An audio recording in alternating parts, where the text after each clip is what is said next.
quelles sont les 3 peurs principales que les hommes vont rencontrer lorsqu'ils vont faire l'amour, lorsqu'ils vont passer à l'acte, c'est dans cette vidéo.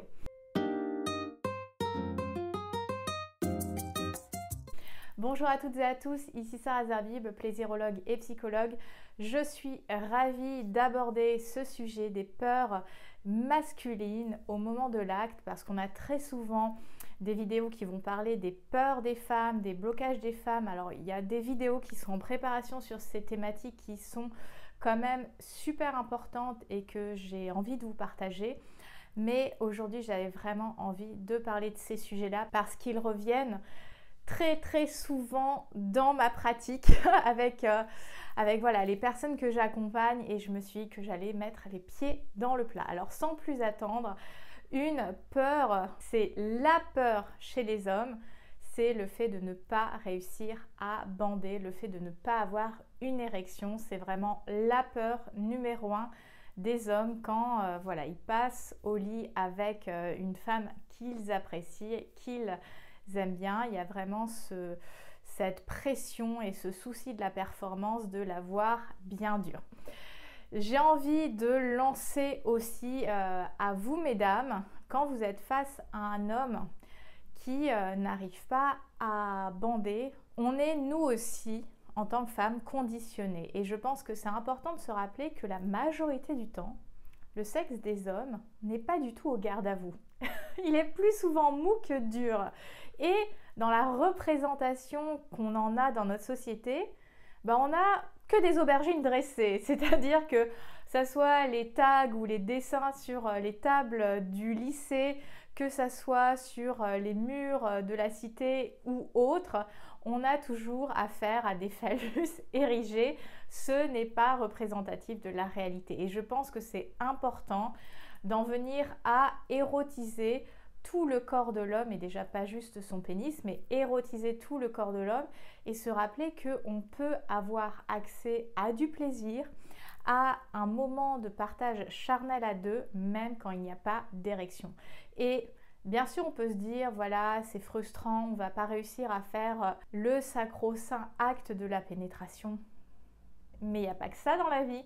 Donc je pense que c'est vraiment important de sortir de ce schéma que pour qu'une relation intime ait lieu, il faut forcément une érection parce que on se met la pression, on en vient à penser qu'à ça et ce n'est pas le but. Le but c'est de se rencontrer dans l'intimité, de prendre du plaisir au niveau sensoriel, sensuel, charnel.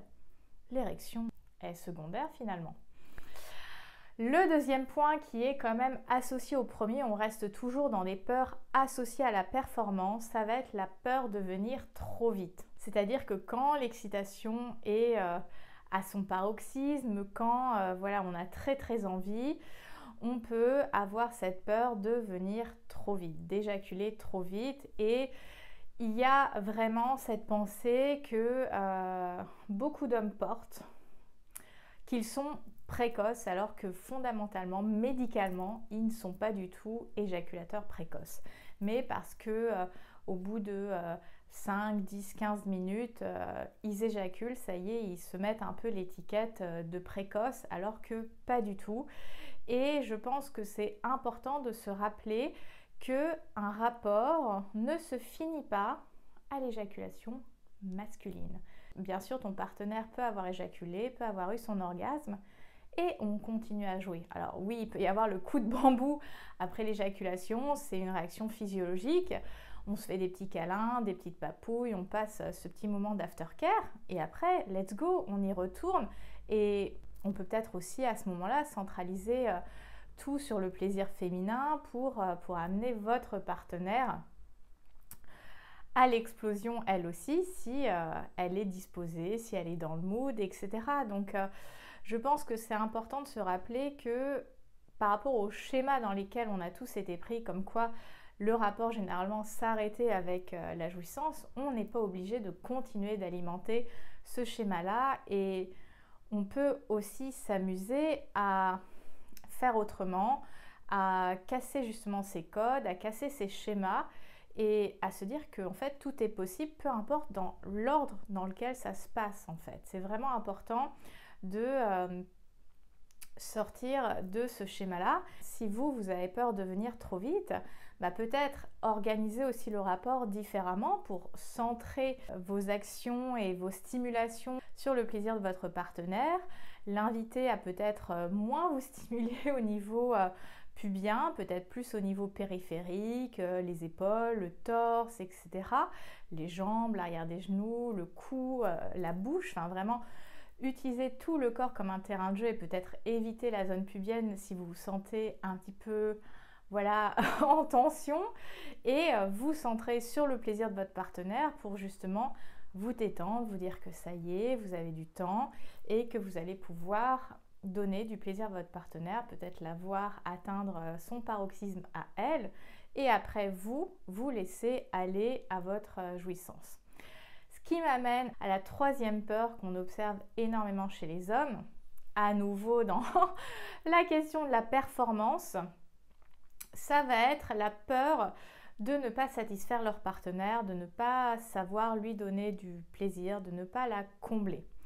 Et c'est là où tout ce qu'on lit sur la sexualité sur internet peut avoir un revers de médaille, c'est-à-dire qu'on va avoir accès à énormément de contenu, d'ailleurs moi j'en crée également, et on peut se dire qu'il n'y a plus qu'à appliquer de manière un petit peu copier-coller sans pour autant s'intéresser à ce qui va faire réellement réagir ma partenaire. Il faut comprendre que chaque corps a sa cartographie, que chaque corps a ses réactions et que effectivement, entre la première fois qu'on fait l'amour et la 15e fois, la 30e fois, etc., on va développer une relation de plus en plus confiante, où on est de plus en plus à l'aise. Et effectivement, on va peut-être se permettre plus de choses ou des choses différentes. On va encore mieux connaître les réactions de sa partenaire. Donc, je pense qu'il faut se détendre, se détendre et s'autoriser à se guider mutuellement. Et mesdames, s'il vous plaît,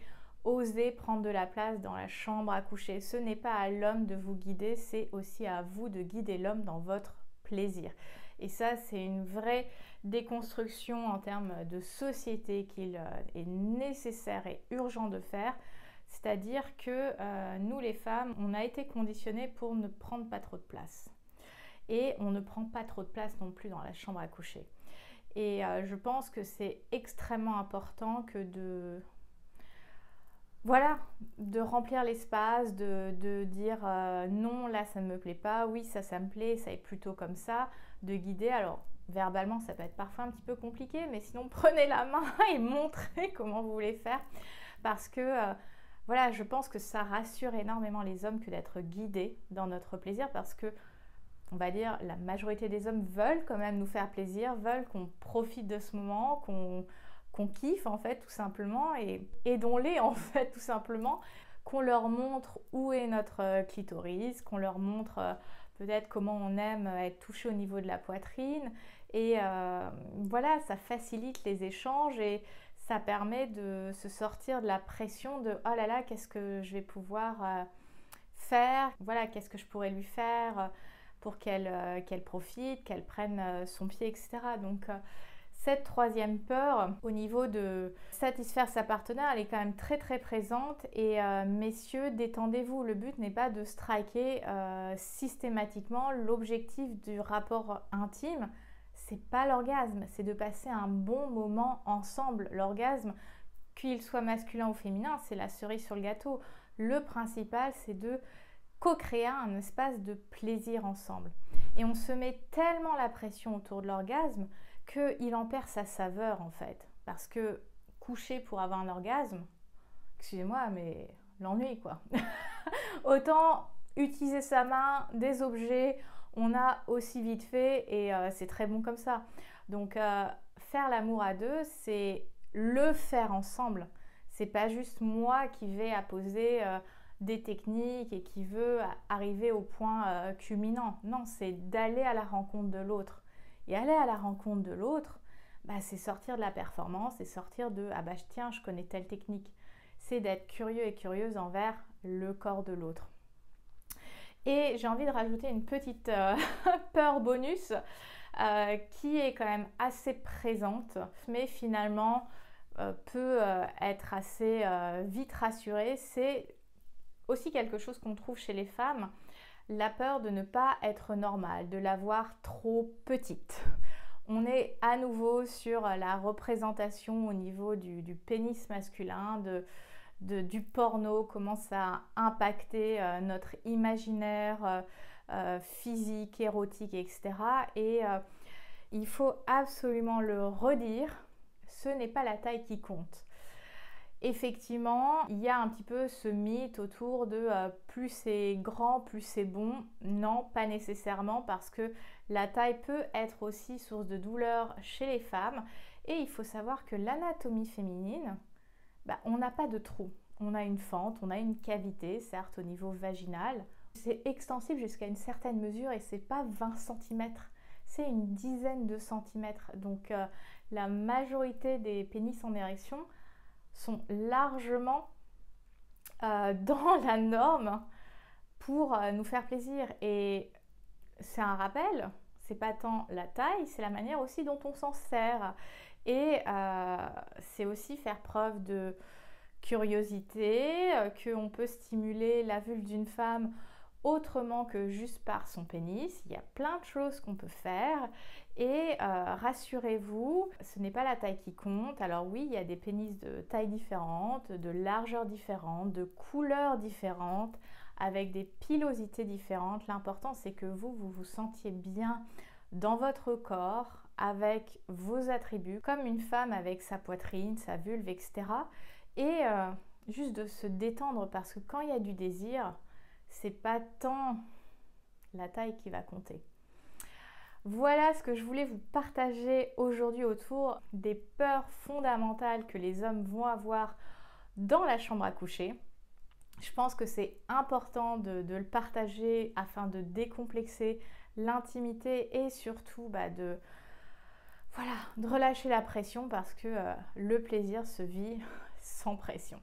Justement, on parle de plaisir, je t'invite à aller plus loin et à visionner la vidéo sur le plaisir féminin, les piliers du plaisir féminin. C'est vraiment une vidéo qui va t'aider à mieux comprendre, mieux décrypter justement comment le plaisir féminin fonctionne, et elle est fondamentale à aller voir. Si tu n'es pas encore abonné à la chaîne Âme Fauve, je t'invite d'ores et déjà à t'abonner justement pour suivre l'actualité et être tenu au courant de tout ce qui se passe chaque semaine ici. Pour me retrouver au quotidien, que ce soit sur les réseaux sociaux, le podcast, etc., tous les liens sont en box de description. Et évidemment, pour les personnes qui souhaiteraient être accompagnées dans leur plaisir intime, dans leur rapport au corps, vous pouvez réserver un coaching de plaisirologie avec moi. Je vous mettrai un lien sur l'écran et à nouveau dans la box de description pour réserver votre coaching avec moi. Cela peut être même en visio pour les personnes qui ne sont pas en région parisienne. Sur ces bonnes paroles, je vous souhaite une excellente journée. Prenez soin de vous, libérez votre version fauve et surtout, rugissez de plaisir. Bye!